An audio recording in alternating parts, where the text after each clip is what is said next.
నిన్ననే ఢిల్లీకెళ్లి పార్టీ అధ్యక్షుల వారు 3 రాష్ట్రాల ముఖ్యమంత్రులు వచ్చి ప్రచారం చేసిపోయినరు బీజేపీని గెలిపియాలని. మళ్ళా రేపు ప్రధానమంత్రి మోడీ సారు రాబోతున్నాడు. తెలంగాణకెళ్లి ఎక్కువ సీట్లు పట్టుకోవాలని పెద్ద పిలానే వేసిండ్రుల్లో. వచ్చుడు 2-3 సభలు పెట్టుడు, పడని పార్టీలను అరుసుకునుడు జోరుగా నడుస్తుంది.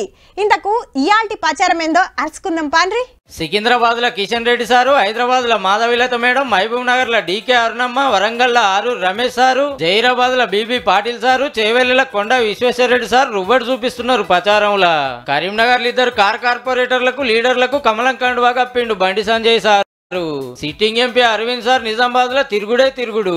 కాంగ్రెస్ ఓటేస్తే ఈ దేశంలో తాలిబాన్ మిలిటెంట్లు, ఐఎస్ఐఎస్ టెర్రరిస్టులు వాళ్ళు రాజ్యం వెళ్తారు.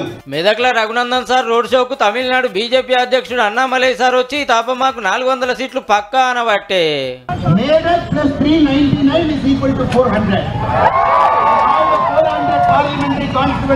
ఇక రాజ్భవన్ ఇడిచిపెట్టి రాజకీయాల్లోకి వచ్చిన తమిళసాయి మేడం మైక్ల ముంగడికి వచ్చి కార్ పార్టీకి పతారే లేదన్నది. When they were TRS, they were little strong. When they became BRS, they became very big. రేపు ఎల్లుండి మల్లో మల్క మోడీ సార్ వచ్చి తెలంగాణలో ప్రచారం చేయబోతున్నాడు. 12 సీట్లకు సూటి పెట్టిండ్రు మళ్ళా.